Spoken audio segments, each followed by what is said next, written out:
For generations, fragments of Merlin's legend have reached us through scattered sources.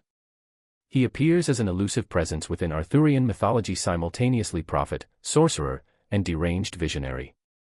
His origins remain shrouded in mystery, woven together from mythological traditions, ancient texts, and courtly tales. His narrative has long eluded clear understanding until recent events. This year, Cambridge University Library held an unassuming 16th-century ledger documenting property holdings on an ordinary shelf. This seemingly unremarkable volume concealed a remarkable discovery hidden in plain sight.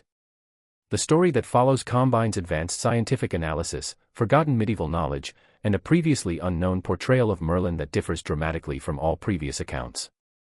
This rediscovered text fundamentally reshapes our understanding of the legendary wizard. What if your assumptions about Merlin were completely mistaken?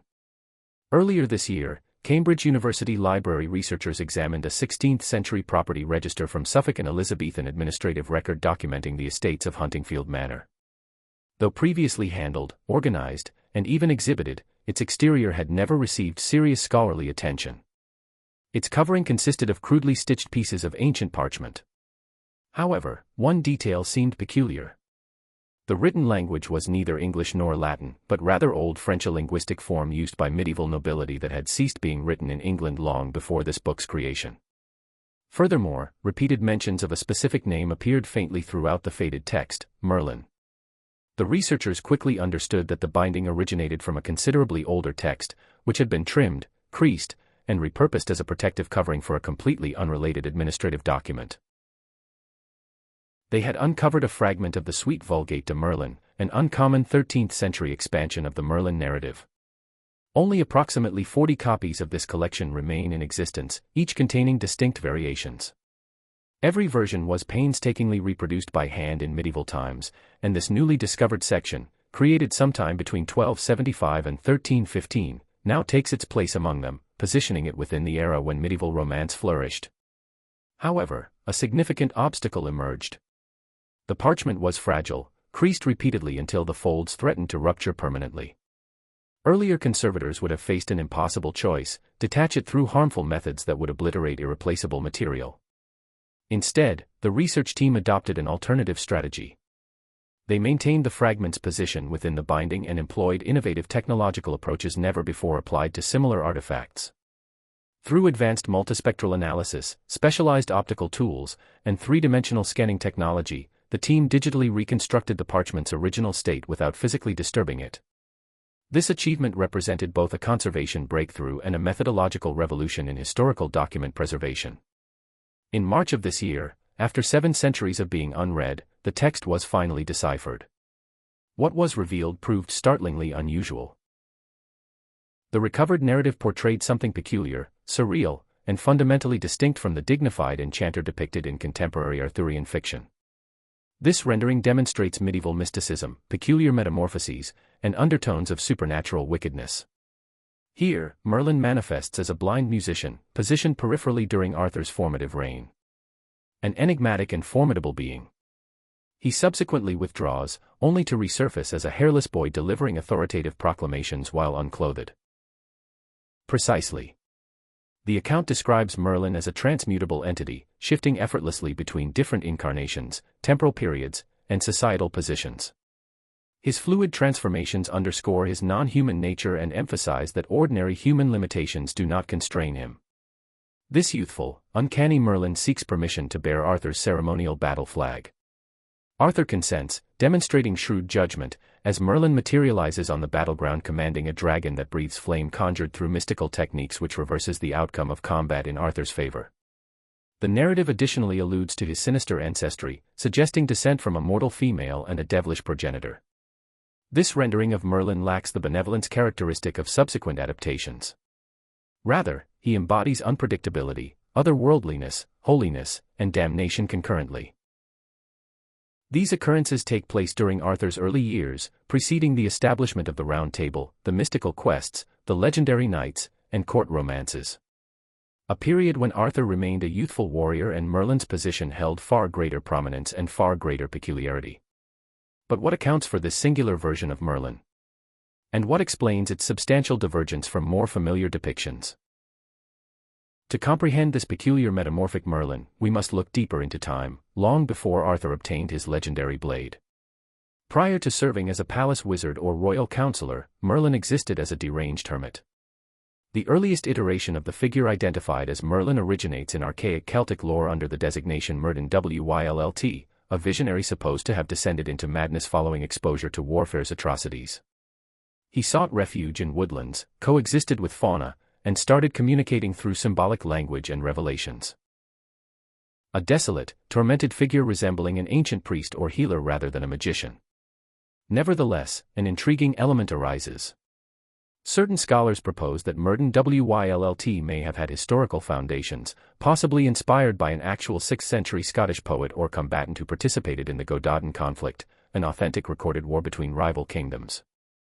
Following the brutal massacre, legend claims this individual descended into psychological turmoil from bereavement and escaped into isolation, where inhabitants regarded him as possessing intuitive knowledge. Oral transmission, creative embellishment, and subsequent revision enabled the narrative's eventual incorporation into Welsh verse. Though authentication is uncertain, the foundation may have possessed genuine historical roots. And his case wasn't exceptional. Merlin Willt's account parallels Lailoken, an additional legendary woodland dweller featured in medieval narratives. He too was supposedly driven to derangement by bloodshed, he too communicated in symbolic speech. In various versions, these two personalities are sometimes combined or confused, with both embodying the roles of strange, divining figures existing marginally in civilization. These wild persons inspired both dread and compassion, attracting simultaneous reverence. They weren't simply regarded as mentally unwell. They appeared to carry something transcendent. In the medieval worldview, derangement and divination frequently intertwined. But ages later, that untamed aspect underwent transformation. The 12th century monk Geoffrey of Monmouth created a compilation entitled the Prophetie Merlini, purporting to document the visions of an influential oracle. Yet Geoffrey wasn't merely transcribing pre-existing narratives. He was essentially reconstructing them. He converted the unhinged woodland inhabitant into a political seer, capable of discerning the fortunes of kingdoms, geopolitical transformations, and Britain's predetermined course. Through Geoffrey's Prophetie Merlini, Merlin perceives upcoming conflicts, court treacheries, and coming rulers. He even envisions a transformative sovereign, the Boy of Cornwall, conventionally understood as King Arthur himself. Through these mystical perceptions, Geoffrey reimagined Merlin as a vehicle for national legend, a figurative being instrumental in substantiating a ruler's legitimacy, implying that Britain's trajectory was cosmically ordained and that its sovereigns governed through mystical authority. Medieval audiences understood these divinations as authentic. Certain people even invoked them in matters of succession and dynastic claims, regarding Geoffrey's writings not as imaginative literature, but as authentic documentation of the nation's destined path. Significantly, Geoffrey presented no disclaimer regarding fictional elements. His writing methodology resembled historical documentation, blending actual historical persons with revelation and legendary material. He claimed to be translating the Prophetie Merlini from an antique volume, though no secondary observer ever confirmed this source material's existence. This fictional foundation created an impression of legitimacy that went largely unquestioned. Geoffrey's compositions achieved tremendous cultural influence. Subsequent chroniclers began accepting them as factual. Merlin shifted from being merely a fictional creation to becoming an ostensibly verifiable historical personage incorporated into the legendary chronology of Britain. Yet his background remained problematic because Geoffrey presented an element absent in preceding versions. Merlin's parentage involved a satanic being, specifically, a demon and a chaste mortal mother. Their union resulted in a being containing knowledge exceeding human comprehension. This wasn't merely sensationalism. It was a sophisticated intellectual resolution. Medieval literature, particularly following Christianity's ascendancy, treated supernatural capabilities as a theological quandary.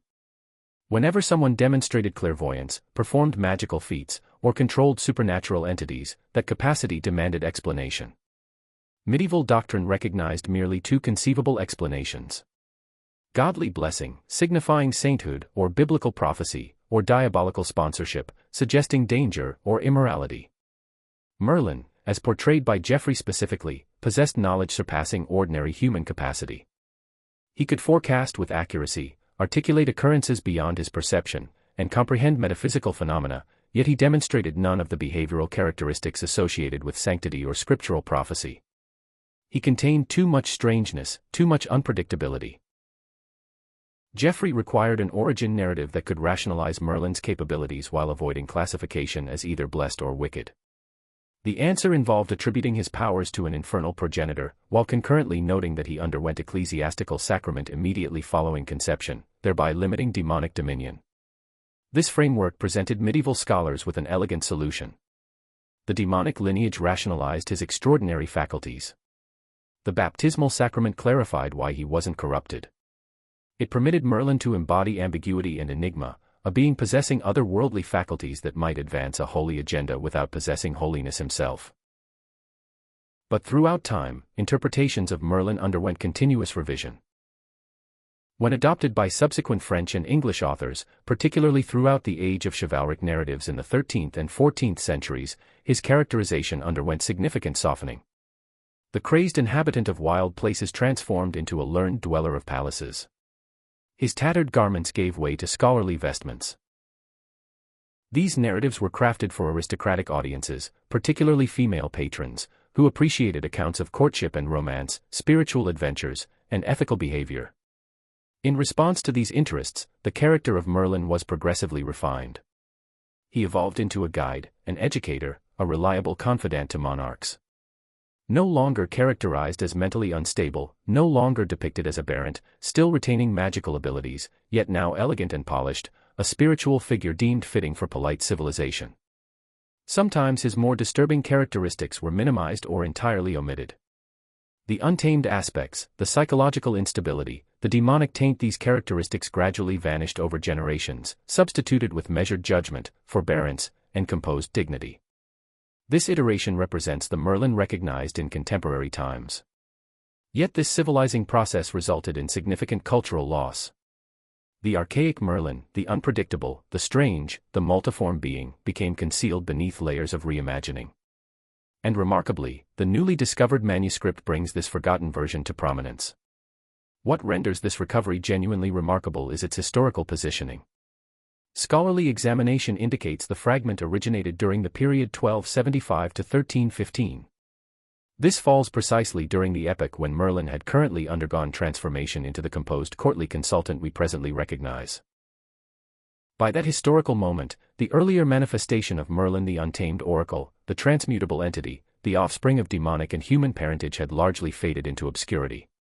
His earlier, pagan characteristics and disruptive nature appeared incompatible with contemporary Christian values. Under ordinary circumstances, this rendering of Merlin ought to be domesticated. He should be garbed, rational, and presentable. Nevertheless, the manuscript contradicts these expectations. It displays a version that resists containment.